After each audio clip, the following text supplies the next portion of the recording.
Bismillahirrahmanirrahim. Assalamualaikum warahmatullahi wabarakatuh. Alhamdulillahirabbil alamin wa bihi nasta'inu ala umuri dunya waddin. Assalatu wassalamu ala asyrafil anbiya'i wal mursalin wa ala alihi wa ashabi ajmain. Para hadirin yang saya hormati, pada kesempatan ini saya akan mencoba untuk menerangkan tentang kitab kuning Maulidul Al-Barjanji ya. Ini maksudnya masuknya kitab kuning bisa di masuk kitab kuning ini jilidnya begini. Sebetulnya dalam pencetakan kitab Maulud Al-Barjanji ini, kitabnya ini nggak kuning ya sebetulnya. Ini banyak di pasaran itu nggak kuning. Kitabnya isinya seperti ini. Ya, ini bisa dibaca ya, ya Nabi salam alaika, ya Habib salam alaika, seperti ini. Ini biasanya orang baca ini dibacakan ketika kelahiran bayi ya, dibacakan saat kelahiran bayi. Dan mungkin banyak yang tidak tahu atau belum tahu bahwa Maulid Al-Barjanji ini adalah Sarah Nabawiyah ya, maksudnya sejarah Nabi gitu. Jadi eh, sejarah Nabi yang isinya juga mengandung apa pujian-pujian kepada Rasulullah Shallallahu Alaihi Wasallam yang dikarang oleh eh, Syekh Ja'far Al-Barjanji. Ini dia penulis eh, kitab ini adalah Habib, ada maksudnya dia keturunan, ada jalur keturunan Rasulullah Shallallahu Alaihi Wasallam, dan dia tinggal di Madinah, dia orang Madinah ya gitu. Kita langsung saja, maksudnya di sini saya akan menjelaskan artinya ya, artinya. Jadi ketika kamu baca Maulid Al-Barjanji itu apa sih artinya gitu. Kadang kita hanya membaca Arabnya saja. Kita langsung ini isinya ya, ini isinya biasanya yang ketika dibaca ketika kelahiran bayi itu di sini mulai ini. Biasanya ada yang sebagian membaca ini abtadiul imla bismidatil aliyah Allah, biasanya mustadira faidul barakati ala ma ana lahu wa aula. Ya kurang lebih dialeknya seperti itu ya. Saya juga jarang gitu, bahkan kalau disuruh baca saya nggak begitu fasih, kalau fasih gitu, karena dengan dialek-dialek tertentu. Eh, Beda dengan membaca Al-Quran, karena ini bukan Al-Quran ya, ini kitab, ini tulisan kitab kuning yang ditulis. Kalau di kita itu tuh buku gitu, kebetulan ini yang nulis buku itu orang Arab, orang Madinah, dan keturunan Rasulullah SAW berbahasa Arab, jadi kesannya seperti Al-Quran tapi bukan Al-Quran, jelas beda sekali. Ini tulisan apa namanya, tulisan eh, yang menyusun eh, manusia gitu, Ja'far Al-Barjanji ini yang keturunan Rasulullah, yang menuliskan intinya tentang mengagungkan Rasulullah, begitu cintanya kepada Rasulullah Shallallahu Alaihi Wasallam. Dan di sini ada mulai dari sini ya, Maulid Al-Barjanji ini kan ada beberapa halaman di sini. Kebetulan di terjemah ini ada banyak halaman, 100 lebih halaman. Ini mulai dibacakannya ada 265 halaman ya. Di sini eh, mulai dibacanya di sini biasanya. Ini ya. Nah, ini terjemahnya. Kita lihat terjemahnya di sini ya. Kita mulai di sini biasanya. Kita cocokkan ya. Bismillahirrahmanirrahim. Di sininya juga dengan nama Allah yang Maha Pemurah lagi Maha Penyayang. Kemudian di sini tulisannya abtadiul imla'a bismidzatil aliyah. Ini artinya aku mulakan, awalkan gitu ya, riwayat Maulid ini dengan nama Allah yang Maha Tinggi derajatnya. Kemudian selanjutnya, faidul barokati ala ma analah wa aulah. Artinya adalah dengan hal keadaanku mengharapkan limpah berkah pada segala apa yang dikaruniakan kepadaku olehnya. Ini artinya. Di sini saya akan membacakan eh, artinya langsung karena ini adalah sarah nabawiyah yang artinya adalah sejarah eh, Nabi kita Rasulullah SAW, eh, tanpa kita harus membaca Arabnya ya, karena Arabnya mungkin kalian udah sering baca. Kalau sering baca surat Al-Barjanji, kitab Al-Barjanji, saya akan membaca artinya supaya kita paham apa sih isi dari kitab Al-Barjanji ini gitu. Oke. Eh, saya ulangi dari awal ya tentang eh, Maulid Al-Barjanji ini. Aku mulakan riwayat Maulid ini dengan nama Allah. Bismillahirrahmanirrahim. Nah, lupa ya. Aku mulakan riwayat Maulid ini dengan nama Allah yang Maha Tinggi derajatnya, dengan hal keadaanku mengharap limpah berkat pada segala apa yang dikaruniakan kepadaku olehnya, dan juga aku mengucapkan sepenuh-penuh pujian dengan segala senang hatiku kepadanya, ialah karena aku syukur kepadanya dengan syukur yang seelok-eloknya. Dan lagi aku memohon kepadanya, mudah-mudahan, moga-moga ya, ia mengaruniakan kesejahteraan dan rahmatnya kepada nur atau kepada cahaya yang ia telah jadikan terdahulu daripada segala makhluk yang lainnya, yaitu nur yang telah berpindah-pindah daripada satu dahi kepada satu dahi yang mulia keadaannya, yaitulah dahi moyang-moyang Nabi kita Muhammad Sallallahu Alaihi Wasallam sehingga kepada dahi Abdullah ayah handanya. Lanjut, dan aku memohon lagi kepada Allah, mudah-mudahan ia mengaruniakan keriduannya kepada keluarga Nabi kita itu khasnya, dan kepada sahabat-sahabatnya dan sekalian orang-orang Islamnya. Dan pula aku memohon kepada Allah yang maha sempurna zatnya dan segala sifat-sifatnya, mudah-mudahan ia mengaruniakan kepada kita sekalian petunjuk kepada jalan yang terang lagi nyata benarnya. Dan lagi aku mohon kepadanya, mudah-mudahan ia memelihara kita daripada kesesatan pada langkah-langkah kita semuanya. Setelah apa yang tersebut itu, maka sekarang aku bentangkan kisah sejarah hidup Nabi kita Muhammad Shallallahu Alaihi Wasallam dengan ringkasnya, dan aku susunnya dengan menyatakan mula-mula sekali nasab keturunannya yang menyenangkan siapa yang mendengarnya, dan aku meminta tolong kepada Allah Subhanahu Wa Taala yang Maha Kuasa dan Maha kuat sifatnya, karena bahwasanya tidak ada daya dan upaya melainkan semata-mata pada Allah jua letaknya. Ya Allah, harumkanlah kuburnya yang mulia dengan bau-bauan yang semerbak dari rahmat dan sejahtera. Ini sering dibacakan ya, kita cek bahasa Arabnya itu apa ya gitu. Nah, ini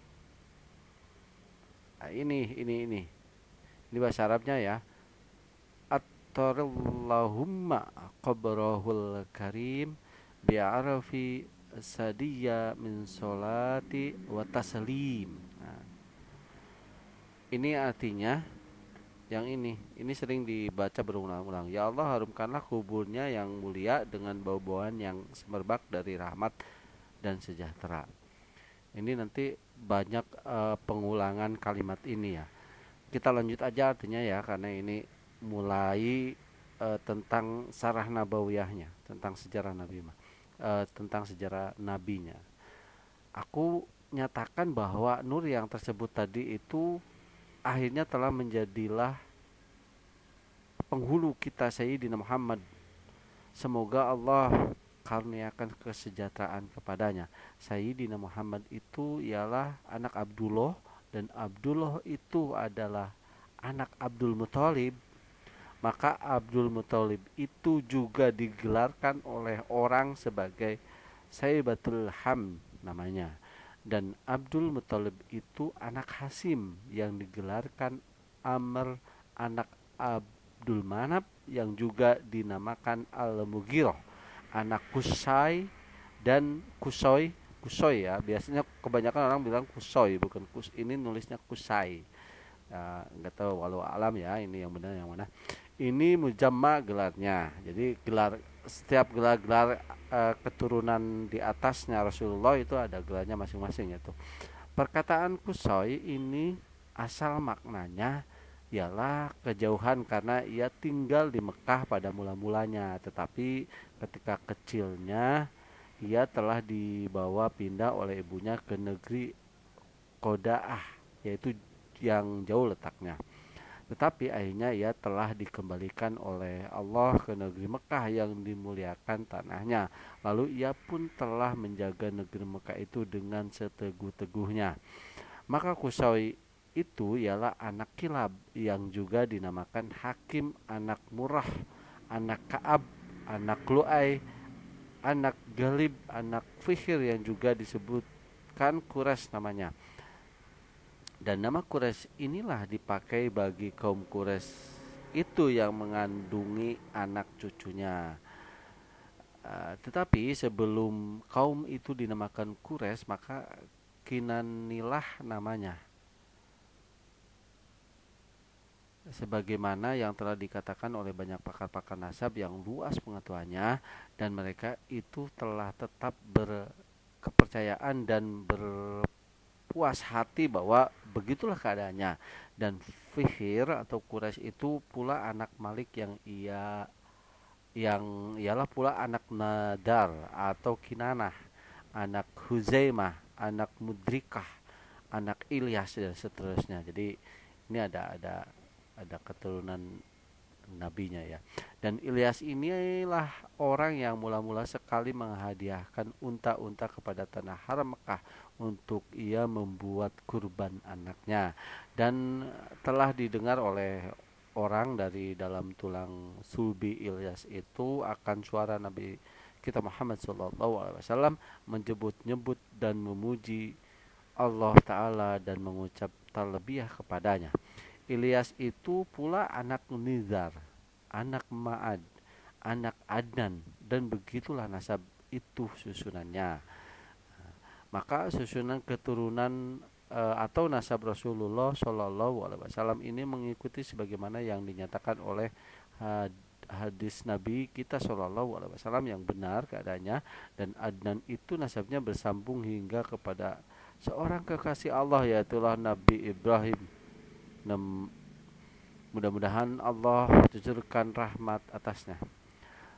Tetapi Nabi kita telah melarang dan menahan supaya jangan disebutkan satu persatu nama nida-nidanya yang daripada Adnan hingga kepada Nabi Ibrahim moyangnya. Tetapi tidak sah lagi di sisi ahli-ahli yang mahir berkenan keturunan Nabi kita itu atau nasabnya bahwa Adnan itu ialah keturunan dari Nabi Ismail. Semoga Allah kurniakan kesejahteraan kepadanya.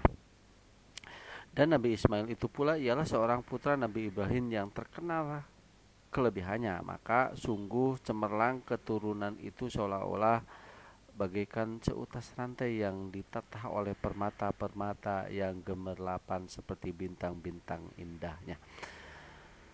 Betapa tidak, karena bukankah penghulu kita Shallallahu Alaihi Wasallam itu menjadi permata yang terpilih yang berada di tengah-tengahnya. Dan walaupun dia asalnya seorang yatim, tetapi Allah Ta'ala telah memeliharanya. Alangkah mulia keturunan yang tersebut itu yang kesemuanya telah dipelihara oleh Allah dari kejahatan zina di masa jahiliyah dahulunya. Ini jadi sampai sini saja ini udah menjelaskan bahwa keturunan nasabnya Rasulullah Shallallahu Alaihi Wasallam hingga dengan Nabi Ibrahim alaihissalam ya, gitu. Jadi nasab Rasulullah hingga Nabi Ibrahim alaihissalam. Jadi keturunan Nabi Ibrahim itu kan ada dua ya, ada dua, punya Ismail dan Ishak. Kalau kalau berdasarkan nasab ini, Rasulullah itu dari Ismail gitu. Dari Ismail, keturunan Nabi Ibrahim, Ismail, kemudian panjang tadi yang disebutkan sampai dengan Ilyas, kemudian Nabi Muhammad SAW. Kemudian eh, Nabi Musa, Nabi Isa itu beda, jalurnya bukan dari nasab nenek moyang Rasulullah SAW, walaupun sama ke Nabi Ibrahim. Jadi dari Nabi Ibrahim itu kan punya Ishak dan Ismail. Kalau Ismail itu keturunannya langsung ke bawah kena Rasulullah SAW. Kalau Ishak itu banyak, sampai dengan Musa Isa itu dari Ishak gitu. Itu berdasarkan beberapa keterangan ya. Ini jadi jelas ini Al-Barzanji ini adalah menjelaskan salah satunya adalah nasab Rasulullah SAW hingga dengan Nabi Ibrahim alaihissalam.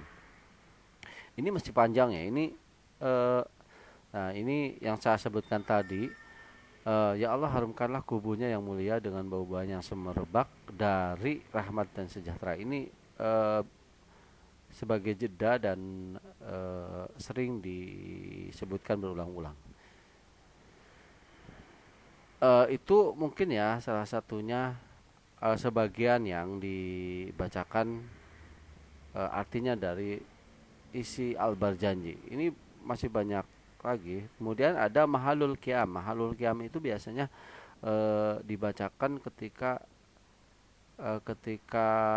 apa namanya mau cukuran, biasanya si bayi itu ya, si bayi cukuran itu, supaya eh, berdiri semua yang ikut riungan gitu, ikut yang hadir itu pada eh, berdiri. Di sini ada Mahalul Qiyam. Coba kita lihat di sini. Ini masih Sarah Nabawiyah ya, sejarah tadi.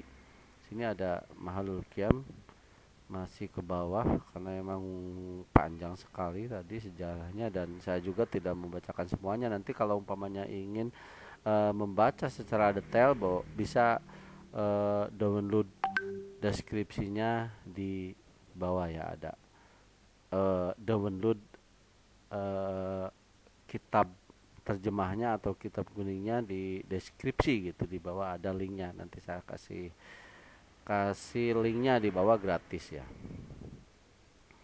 Ya ini wah masih panjang. Biasanya ada, biasanya tak ini eh bukan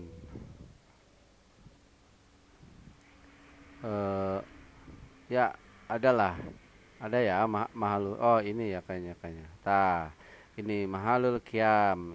Ini yang ini Mahalul Qiyam. Ini bacanya, ini yang sering dibaca, Sallallahu ala Muhammad Sallallahu alaihi wasallam. Nah, marhaban ya marhaban ya marhaban. Nah, inilah yang sering dibaca ketika saya apa namanya, dialeknya kurang begitu bisa, karena emang saya kurang-kurang ini ya, kurang mendalami. Tapi intinya yang ingin saya sampaikan adalah arti dari yang dibaca tersebut. Wahai Nabi, semoga keselamatan tetap untukmu. Wahai Rasul, semoga keselamatan tetap untukmu.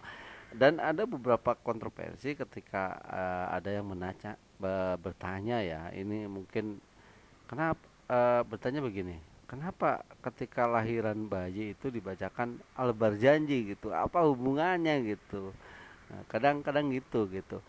Yang bukannya mendoakan si anak supaya baik, kok masa bacanya Al-Barzanji yang kisah-kisah Nabi dan memuji Nabi, bukannya memuji anak yang baru lahir gitu kan? Secara logika begitu gitu. Cuman ini apapun argumentasinya, kita uh, berhusnuzon aja, karena emang ini punya niat bagus. Dan bagusnya adalah ketika kita membacakan kebaikan kita, kisah Nabi Rasulullah sebagai panutan kita, mudah-mudahan dengan eh, tradisi yang baik ini akan menciptakan generasi anak-anak yang baru lahir itu menjadi yang baik gitu. Mungkin kurang lebih begitulah. Oke, begitu saja ya tentang Kitab Kuning Al-Barjanji karya Ja'far Al-Barjanji ya. Ini tapi kebanyakan di pasaran kitabnya nggak kuning. Apa masuknya kitab kuning atau bukan, eh, tapi ada yang menyebutkan ini masuknya kitab kuning. Jadi masalah kitab kuning itu adalah ada beberapa pemahaman ya, kitabnya kuning ataukah eh, apa dituliskan dulu, disusun, dibuatkan kitab itu pada masa-masa era kitab kuning gitu, maksudnya pada zaman dulu gitu. Kalau sekarang kan ya, kalau sekarang bikin bisa juga, zaman sekarang bikin kitab, nulis kitab, nyusun kitab, nyetaknya pakai kertas kuning jadi kitab kuning gitu. Bisa saja. Jadi pemahamannya tergantung dengan maksud dari penulisnya gitu, maksud-maksud tertentu lah gitu. Oke, begitu saja. Mudah-mudahan bisa bermanfaat, sekedar memberi sedikit wawasan tentang kitab kuning dan kitab kuning Maulid Al-Barjanji ini khususnya. Mudah-mudahan bisa bermanfaat. Mudah-mudahan bisa bermanfaat. Mohon maaf bila ada kesalahan. Assalamualaikum warahmatullahi wabarakatuh.